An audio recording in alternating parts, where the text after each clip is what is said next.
Бәріне сәлем, сіздермен Гүлхан тігін блогына қош келдіңіз. Бүгінгі видеода біз бантик тігуді үйренетін боламыз.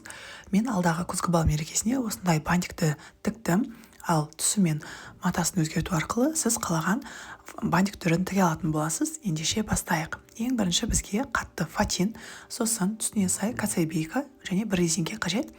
Фатин матасының ені 17 см етіп, ұзындығын 80 см етіп қиып аламыз. Екі қысқа енін бірінші бір, содан кейін тағы 1 см қайырып бүктеп тігіп шығамыз. Содан кейін екі ұзындығына кособейканы алып келіп, басын 1 см қайырып бүктеп, фатиннің кособейка ішіне толық кіргеніне көз жеткізіп, екі жағына тігіп шығатын боламыз. Сосын матаның дәл ортасын тауып, видеодағыдай бантигімізді жинап тігеміз. Қалған бөліктерді енді қолмен тіксек болады. Жаңағы машинкамен тіккен жерді қолмен 1-2 рет айналдыра тігіп шығамыз. Сосын резинкемізді алып келіп, бантигімізге қосып көрінбейтіндей тігіп қоямыз.